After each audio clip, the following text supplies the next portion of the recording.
Ce dimanche, en fait, on a commencé avec la compétition régionale le matin dès 11h au cinéma Pathé. Donc c'était la toute première séance au cinéma Pathé. C'est la première fois qu'on a un partenariat avec eux. Et puis cet après-midi, comme les années précédentes, c'est les mino-animés. C'est ce qu'on appelle, en fait, on appelle ça comme ça chez nous. Ce sont les séances dédiées au jeune public.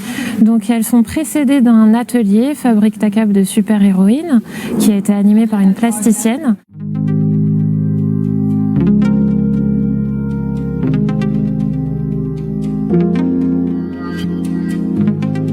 Et ensuite, on a 2 séances de projection qui sont accessibles dès 2 ans et dès 7 ans et qui permettent en fait aux enfants de s'initier au cinéma et de découvrir l'éducation à l'image, de s'émerveiller un petit peu plus sur le monde qui les entoure pour les sensibiliser davantage au 7e art.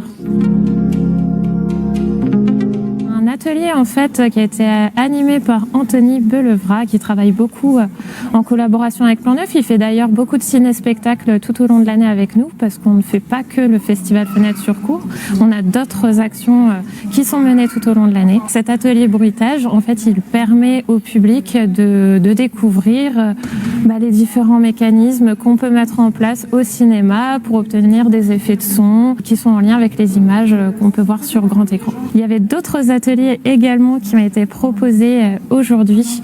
On avait un atelier au musée des Beaux-Arts. Là aussi, c'est la première fois qu'on a un partenariat avec cette structure. Donc, c'était un atelier proposé aux familles autour de la thématique des super-héros et super-héroïnes qu'on va retrouver tout au long du festival.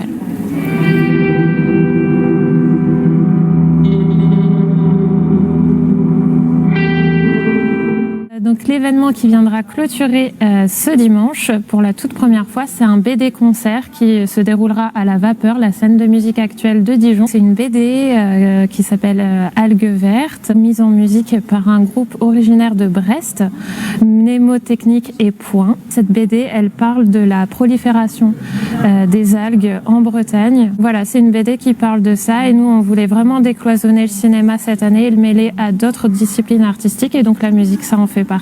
Donc on est très content d'avoir ce partenariat avec la Vapeur.